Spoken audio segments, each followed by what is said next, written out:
In a small Tennessee town, a single call breaks the silence of the night. A stranger spotted on private land, a flashlight flickering through the dark. What began as a routine dispatch quickly spiraled into suspicion, fear, and a search for truth. One man, wandering through the night, one deputy, chasing shadows and answers. But in the courtroom, where every word becomes evidence, the question remains, was he lost, or was he lying?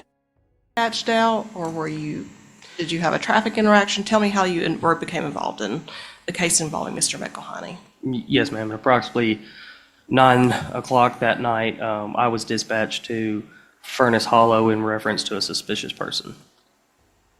And when you got there, who did you speak to? Who did you see? Did you see a suspicious person? Upon arriving at the address that was given per dispatch, I made contact with the homeowner, and he provided some video of a subject that was walking around on his property with a light. They had already priorly searched the property and said that he was no longer on there. While I was on scene, the homeowner advised that he contacted the subject, and when he did, the subject stated that he was there looking for a guy named John. When the homeowner told him that there's no John here, the subject stated okay and then turned and left the property. It started as a simple call, a suspicious figure on a quiet night. But sometimes, the smallest disturbance hides the darkest intentions. The deputy arrived, unaware that this would be the beginning of a trail of trespass, theft, and deception. Yes, ma'am. After I left the property, I patrolled the area and I made contact with Mr. McElhaney at the intersection of Eno and South Eno. Did you speak to Mr. McElhaney at that point in time? I did, due to the call and it being 9 o'clock at night and he's sitting in a church parking lot. I made contact with the subject. He identified himself, and whenever I asked him if he had been around in the property or whatnot, he said he's been mowing all day and he was just out walking around. All right. What did you tell him at that point in time? A man in the shadows. A flashlight flickering across a stranger's land. When questioned, he said he was looking for someone named John. But names can be masks, and truth, a ghost that vanishes when the lights go out. Later find out more information in regards to Mr. McElhaney's involvement at Mr. Zajak's property? Yes, this was after a separate incident that I found out that there was more to do with that property. And go ahead and tell us, I guess, either the second incident or what you found out later about that property, whichever is the appropriate order. So to have the appropriate order, approximately 2.5 hours later, we got another dispatch for a suspicious person at 1325 Eno.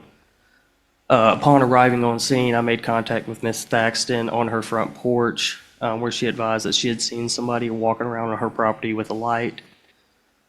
I searched the property, her backyard.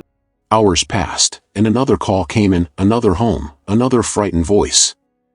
This time, the same figure returned, thirsty, drenched, and lost. But behind that confusion was a pattern, one that led investigators closer to the truth.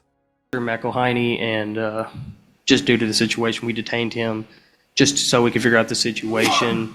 It was found out that he was in the backyard of Miss Thaxton using her water fountain.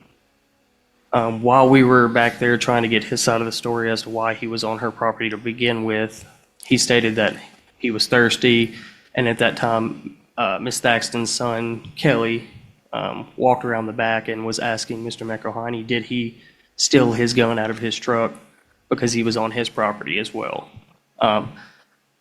Mr. Kelly stated that he also had seen somebody on his property with flashlight, which is why we split up into different directions in the first place. When the deputy found him again, he wasn't running, he was using a water hose, soaking wet, under the moonlight. He said he was just thirsty. But every lie hides behind a simple reason. With the subject in the backyard, she opened the front door and she observed a firearm that looked familiar. Whenever Mr. Kelly arrived on scene, he went inside and he observed that it was his firearm that he stated he had locked in one of his vehicles on his property. Okay. So Miss Thaxton had found a gun on her porch after Mr. McElhaney had been jiggling the door. Is that- Correct. Okay. And when I then- first made contact with Ms. Thaxton, we met on the front porch, and I did not observe any firearm on the front porch. Did she say that she had brought the gun inside? She did. Okay.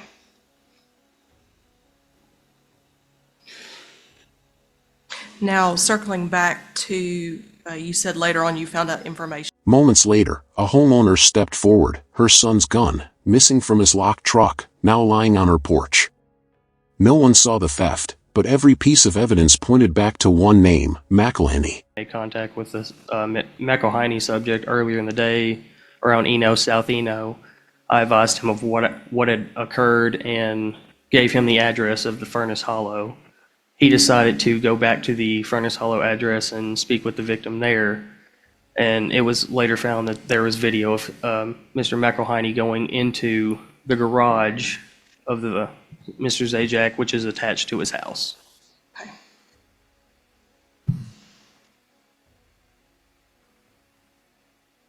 And approximately what was the, if you know, what was, you said that originally after the incident with Mr. Zajac's home out on Furnace Hollow. From one house to the next, every story sounded the same: a man, a light, a trespass. Distance between homes? Just 3 miles. Coincidence, or a hunt in the dark? Mr. Thaxton. It's going to be approximately 2 to 3 miles. Okay, so they were both on Eno Road, is that correct? Correct. Okay.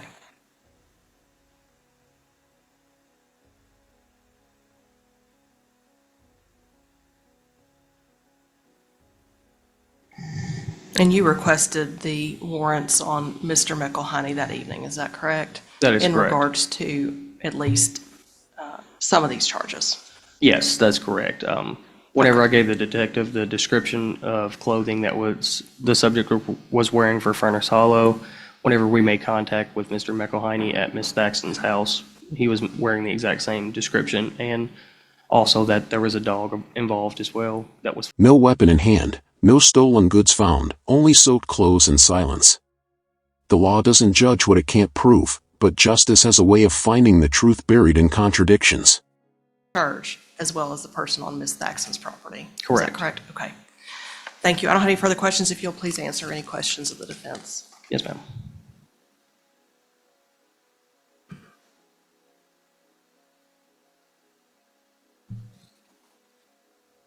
When you encountered Mr. McElhaney at Miss Thaxton's residence, he was drinking water from the water hose in the backyard?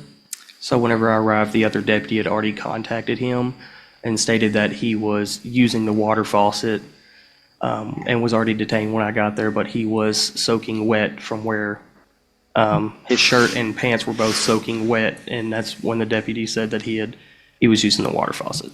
Okay. And this was in August 2024, is that right? Correct. Okay, was it hot? Then came the turning point: a detective, a video, and undeniable proof. The same man, same clothes, same dog, caught entering a garage that wasn't his. The trespasser had a face, and now, a name. In Mr. McElhaney's possession when you encountered him?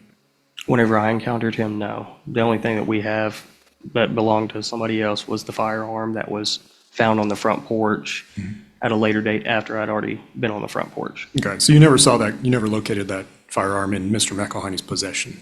No, I did not. Okay. And then regarding the truck described by Mr. Kelly Thaxton, did you look at his truck? No, due to the situation and there only being 2 detectives on scene, the other deputy went to the vehicle and then just to secure the scene until the detective got there, and the detective took over with the vehicle theft from there. But Mr. In court, questions came sharp as knives. The defense tried to blur the line. Was he guilty, or just desperate? Thirsty, tired, and lost, or caught in a lie too tangled to escape? Light, which was the case with all the other incidents on his property, and that his vehicle was locked earlier in the day, and that he could vouch that it was locked earlier in the day. And you weren't able to see that vehicle to determine whether it was had any damage to it, which would indicate that it had been broken into while locked. You didn't I see did not lay eyes on it due to the fact that I was staying on scene at 1325 Eno.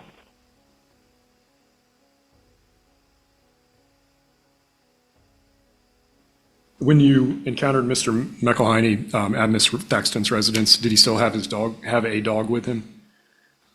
No, not that I observed. But the clothing description matched to a T based off what I observed on the prior videos. When the gavel falls, it's not just the sound of wood against wood, it's the sound of fate deciding who was right, and who will be remembered only by the silence that follows.